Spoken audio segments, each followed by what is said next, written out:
Penyelidik Polda Metro Jaya sudah menaikkan laporan Jokowi soal pencemaran nama baik ke tingkat penyidikan. Ini artinya polisi akan segera menetapkan nama-nama tersangka.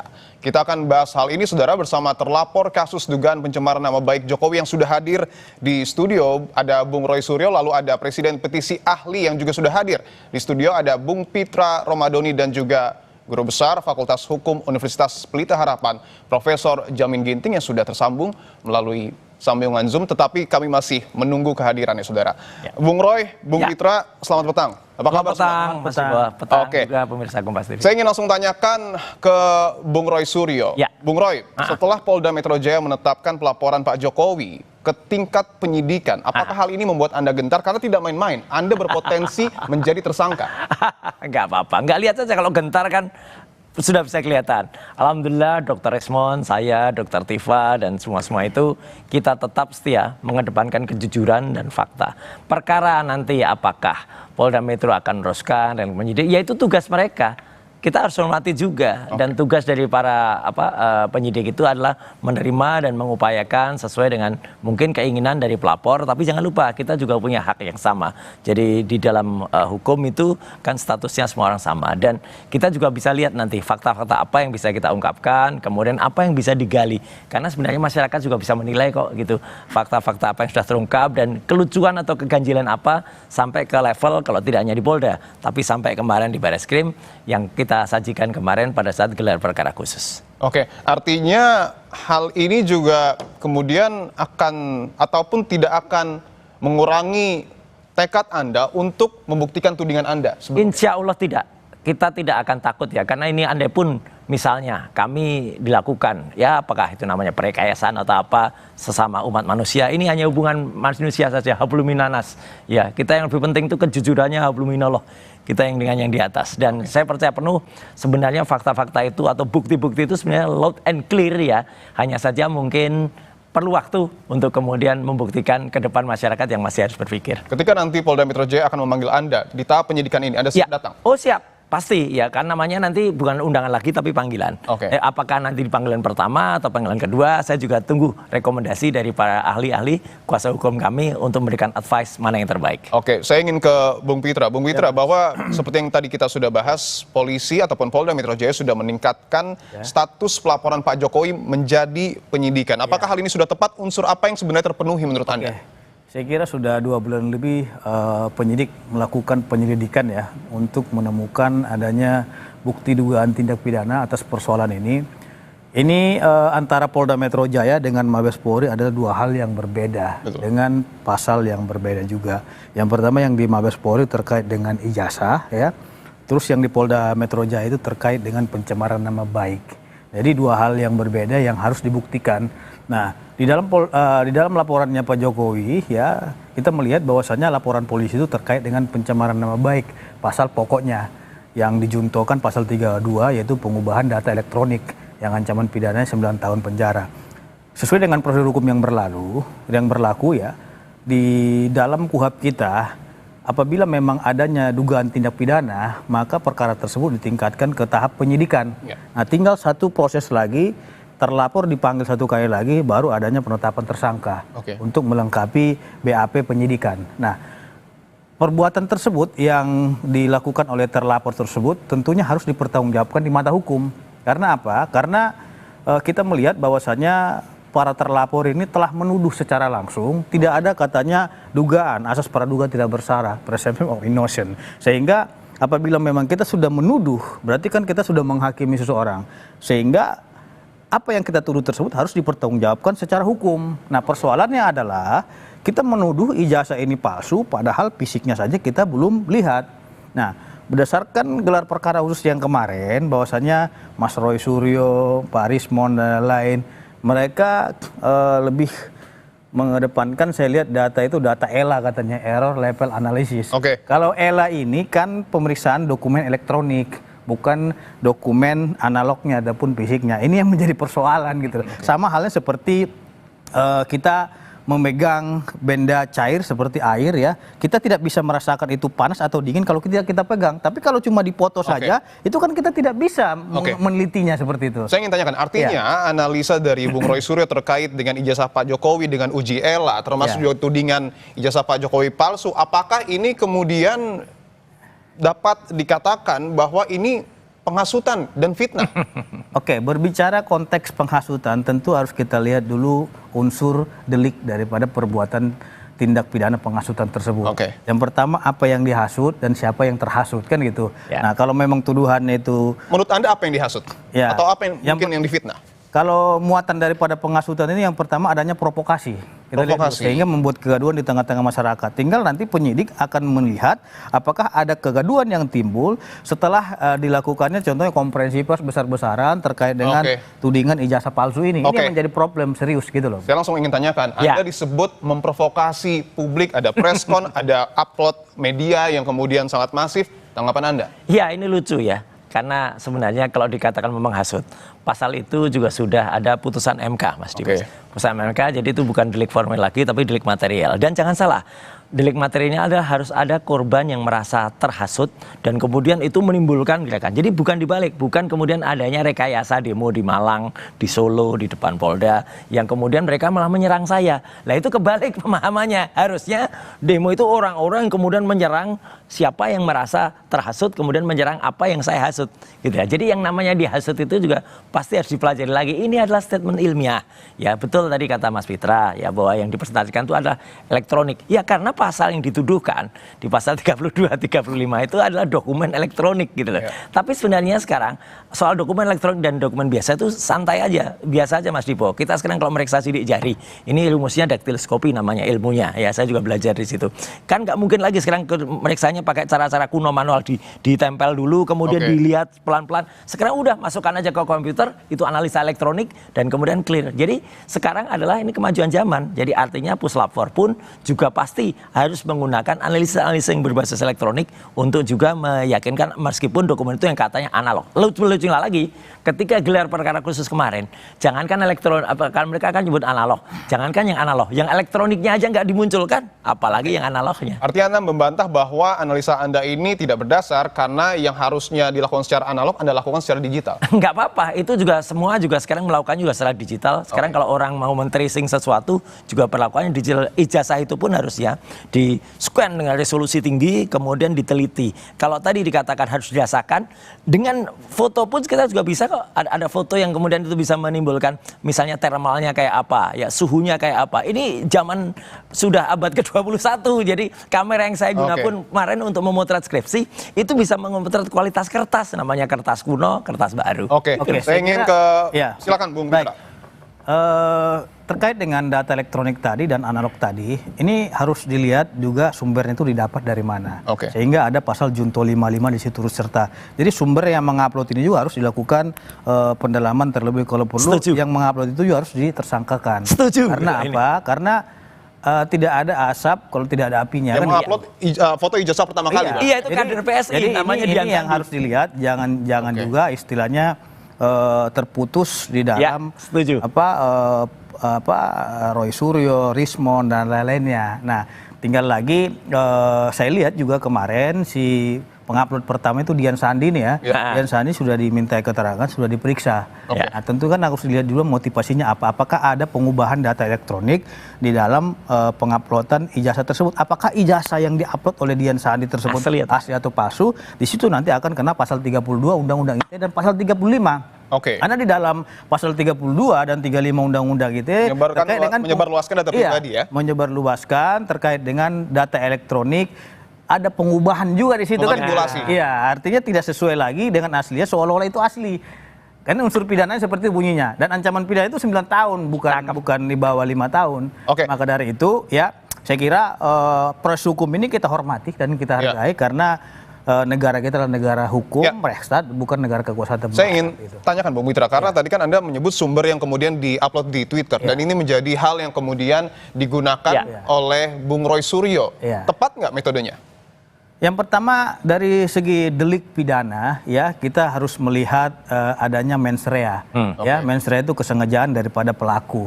sehingga menimbulkan contohnya tadi yang dibilangnya tadi kegaduhan, pengasutan, provokasi, pencemaran nama baik dan lain-lainnya. Nah, ini harus dilihat oleh penyidik motif daripada para terlapor ini apakah memiliki motif jahat atau seperti apa, itu nanti di mens rea akan diuji di dalam BAP tadi. Nah, tinggal nanti akan dijelaskan oleh terlapor dia dapatkan dari mana dokumen elektronik tersebut sehingga diuji dari error level analisis gitu loh, karena data fisiknya itu tidak diperoleh. Oke, saya ingin ke Prof. Jamin yang sudah tersambung melalui sambungan Zoom. Prof. Jamin, Anda melihat bahwa ketika orang pertama yang mengupload foto ijazah Pak Jokowi ini di media sosial, mens rea-nya apa menurut Anda? Pertama kita harus periksa dulu ya tentunya orang tersebut oleh penyidik, apakah motif daripada mengupload itu benar-benar berasal dari ijazah aslinya yang didapatnya dari institusi yang berwenang. Institusi yang berwenang ya tentu karena dulu ijazah itu tidak ada duplikasi, yang hanya ada fotokopi, yang pemilik asli lah yang pemegang itu. Dan pemilik asli juga diperiksa, pernah nggak dia menyerahkan dokumen itu kepada orang yang mengupload. Nah, itu harus diperiksa juga, karena kalau dulu ijazah itu nggak ada aslinya, yang asli pemegangnya ya pemilik ijazahnya. Baik, Prof. Jamin. Jadi tentu kita harus diperiksa terlebih dahulu. Begitu. Ya, izin Prof. Jamin bahwa peningkatan status penyidikan oleh Polda Metro Jaya ini tidak dibarengi dengan penetapan tersangka. Apakah ini hal yang lumrah atau seharusnya Polda Metro Jaya juga sudah menetapkan tersangka? Dalam suatu proses penyidikan itu artinya mengumpulkan dua alat bukti, dengan dua alat bukti itu akan ditemukan tersangkanya. Jadi nggak benar kalau ditetapkan dulu tersangka baru dikumpulkan alat bukti. Harusnya dikumpulkan dulu alat buktinya, baru dengan alat bukti itu nanti ditemukan tersangkanya.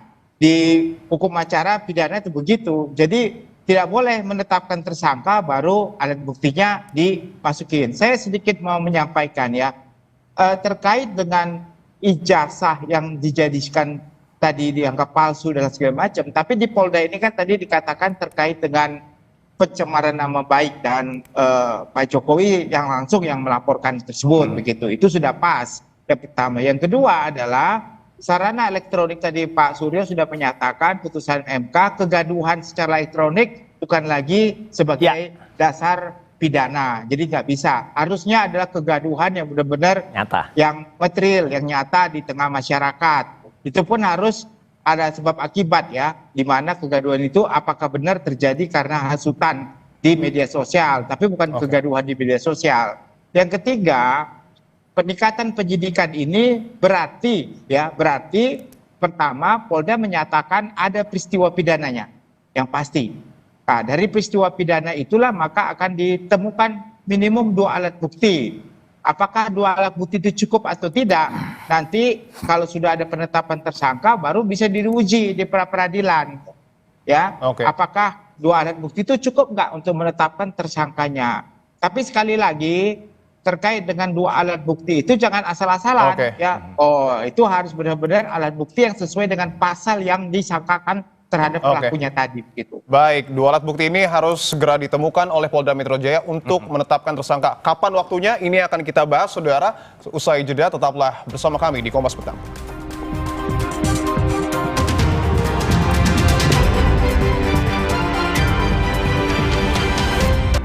Anda kembali menyaksikan Kompas Petang, saudara. Saya ingin ke Bung Pitra. Bung Pitra, apakah kemudian keputusan dari Polda Metro Jaya untuk meningkatkan status pelaporan Pak Jokowi ini ke penyidikan sudah tepat? Dan kalau memang sudah tepat, penetapan tersangkanya paling lama kapan? Saya kira keputusan yang dilakukan oleh Polda Metro Jaya itu sudah tepat apabila sudah ditemukan dua alat bukti permulaan yang cukup. Nah, tapi tepat, artinya tepat? Atau ya, sudah tepat. Sudah tepat? Ya kan, sudah tepat. Karena apa? Karena sesuai dengan pasal 184, kategori daripada alat bukti tadi, yang pertama keterangan saksi, ya, keterangan ahli, petunjuk, surat, dan keterangan terdakwa. Jadi dari sesuai dengan pasal 184 saja, dari keterangan saksi dan ahli ditambah surat, sudah 3 bukti permulaan yang cukup saya kira. Nah, tinggal bagaimana Pak Roy Suryo beserta dengan Rismond dan kawan-kawan bisa membantah tuduhan yang katanya pencemaran nama baik, pengubahan dokumen elektronik, fitnah dan penghasutan tadi kan gitu. Iya. Nah, karena memang di dalam proses lidik Pak Roy maupun Rismon CS tidak bisa membantah secara hukum sehingga ini ditingkatkan ke tahap penyidikan. Kalau, Oke. gitu. Iya kan? Ya, tapi kapan nih kalau penetapan memang tersangka di ya? tahap lidik itu diklarifikasi, Rismon dan Bang Roy itu bisa mengklarifikasi secara jelas, detail dan disertai dengan bukti-bukti, tentu ini tidak naik sidik. Berarti kan sudah ada dugaan tindak pidana di sini, seperti apa yang dilaporkan oleh Pak Joko Widodo gitu. Deadline-nya kapan tersangka itu harus ditetapkan? Kalau berkaca pada aturan. Saya kira penyidik harus melengkapi berkas-berkas perkara ya, terutama memeriksa kembali para terlapor dan saksi-saksi. Ini kan saksinya ada 50. Saya kira dalam 1 minggu ini nggak akan siap untuk Dalam 1 minggu ini nggak akan siap? Iya, karena 50 saksi. Oke, Kan artinya gitu. polemik masih terus berlanjut. Iya, kemungkinan bisa dalam 1 bulan ini. Oke. Kan gitu. Tapi bisa dalam 2 minggu. Tergantung penyidik ini mau kerja ekstra atau seperti apa. Apakah pemeriksaannya itu di maraton atau seperti apa, nanti kewenangan penyidik yang akan melakukan itu. Tapi yang pasti apabila memang sudah dilakukan pemeriksaan dalam tahap penyidikan ini, tentu penyidik akan melakukan gelar perkara untuk menetapkan siapa tersangkanya dalam kasus ini. Saya ingin tanyakan Bung Roy bahwa tugas Anda sekarang adalah dalam tanda kutip ya, membantah apa yang kemudian sudah ditetapkan oleh penyidik, yaitu meningkatkan pelaporan Pak Jokowi menjadi penyidikan. Anda siap memberikan bantahan-bantahan? Sangat apa siap. poin-poinnya? Membantah itu juga termasuk mendukung polisi untuk mengurutkan sesuai dengan kronologi. Kalau saya Dr. Rismon, kemudian akan ditersangkakan ya dengan pengubahan dokumen elektronik misalnya. Lihat dokumen elektroniknya dapatnya dari mana misalnya. Pengupload itulah, si Dian Sandi itulah yang harusnya memang dia disidik pertama kali. Karena apa? Dialah yang pertama kali memotret, kemudian motretnya tidak proper sehingga membuat miring ya foto itu sehingga tidak proper, sehingga kan kalau disesuaikan dengan ijazah aslinya yang katanya analog itu tidak sama. Berarti dia udah pertama kali mengubah. Izin ada nggak di dalam pasal 32 atau 35 itu? Dia mendapatkan izin nggak? Kemudian dia yang mentransmisikan. Saya Dr. Rismon, coba cek apakah ada di sosial media kami, saya mentransmisikan itu. Sama sekali nggak ada. Tapi karena gini, apalagi Bung saya Roy, nggak punya sosial media. Anda menyebutkan bahwa 99,9% ijazah Pak Jokowi itu palsu. Tapi ini kan dibantah dengan peningkatan status penyidikan. Nggak apa-apa, itu dari kepolisian sah-sah saja. Dan yang Mungkin saya dari data elektronik, analisinya, nah data elektronik gitu. yang saya Karena, pastikan 99,9% itu kan ijazahnya, barangnya. Ya kan gitu. Jadi barangnya itulah yang kemudian saya kritisi. Saya kira dan itu adalah begini, di dalam pasal 32, Bang, ini jelaskan isi bunyinya, mengatur tentang perbuatan yang dilarang terkait dengan informasi, dokumen elektronik, khususnya yang berkaitan dengan tindakan mengubah, menambah, mengurangi, merusak, menghilangkan, memindahkan, atau menyembunyikan informasi elektronik dan atau gitu. dokumen elektronik milik orang lain atau milik publik, baik secara sengaja tanpa hak maupun melawan hukum. Nah, ini mungkin yang dikatakan oleh Pak Roy Suryo itu adalah uploadan daripada Dian Sandi ini, dia meneliti ada pengubahan dokumen elektronik di situ. Itu lagi kan? Sehingga fisiknya kan belum dilihat beliau. Betul. Nah, ini menjadi persoalan. Dalam salah satu pasal yang kemudian tertuang di dalam pelaporan Pak Jokowi itu pasal 311 KUHP tindak pidana fitnah. 310, 311 itu kan piring, tindak pidana ringan dia. Betul. Nah, ancamannya kan tidak di atas 5 tahun. Tapi yang 32, tapi artinya ada ancaman itu. Iya, 32, 35 ini yang itu serius. yang masalah. Karena di situ kan di atas 5 tahun. Iya, di situ 8 kan tahun dan 12 tahun, Mas. Ancaman pidana ada 9 tahun, ada yang 12 tahun. Nah, tinggal nanti akan dibuktikan pas Mas Roy itu melakukan penelitian itu dari dokumen mana gitu. Karena saya lihat pemahaman daripada Bang Roy dan Rismon itu berdasarkan data ELA. Kalau level analisis berarti kan itu dokumen elektronik bukan dokumen asli. Nah, ini yang menjadi persoalan. Tapi kan gini, artinya kan ketika melakukan analisa Bung Roy, Anda kan mengambil dari media sosial Twitter, betul tadi sumbernya sudah disebutkan. Tapi bagaimana Anda mempertanggungjawabkan hal itu? Oke, ini adalah statement ilmiah bahwa itu namanya fake document atau fake diploma atau itu false or true pada foto. Itu adalah analisis ilmiah dan harusnya memang merupakan terbantah secara ilmiah. Dan sekali lagi yang kita analisiskan adalah ijazahnya. Jadi benarnya kalau nanti ternyata orangnya kemudian pemilik ijazah itu yang keberatan, ya dia juga harus memastikan bahwa itu memang ijazah aslinya dia. Disitulah diuji lagi apakah ijazah aslinya dia itu ada atau enggak, dan itulah yang harus dihadirkan. Jangan sampai kemudian kasus Bambang Tri yang terjadi waktu itu di Solo ya, kasus Gus Nur itu terjadi lagi, ada orang Indonesia rakyat yang dipidana gara-gara ijazah yang disebut palsu, tapi ijazahnya tidak pernah nampak. Saya kira di muka. kalau pemahaman seperti itu adalah pemahaman yang sepotong-sepotong. Dalam pembuktian pidana itu kita nggak bisa lihat dari segi elektronik saja, akan tetapi penyidik harus melakukan baik pengujian mikroepiden maupun makroepiden. Bukan hanya dari ELA saja, tapi diperiksa saksi-saksi teman sekolahnya, dari UGM-nya, dari segi semua dalam makronya, KKN-nya juga. Baik, kita kasih kesempatan ke Prof. Jamin. Prof. Jamin, bahwa tadi kan Bung Roy Suryo ini sudah menganalisa dokumen yang kemudian diambil di media sosial dan menyebutkan bahwa dokumen tersebut 99,9% palsu. Apakah hal ini sudah dapat dikatakan pencemaran nama baik bahkan fitnah? Ya, pertama tentu kalau kita mengacu kepada dokumen yang dianggap sebagai palsu, yang bukan berasal dari dokumen asli, tentu klasifikasi terkait dengan menyatakan palsu itu dari dokumen yang memang diupload oleh orang lain, bukan dari dokumen yang pernah disampaikan secara langsung oleh pemilik asli dokumen tersebut. Nah, kalau mengacu kepada itu, maka orang yang merasa keberatan dibilang palsu itu, sekali lagi saya katakan tadi, harusnya diperiksa yang pertama kali mengupload, dan orang yang mempunyai dokumen tersebut menyampaikan bahwasanya itu nggak benar, yang benar adalah dokumen aslinya ini. Itu juga harus diperiksa.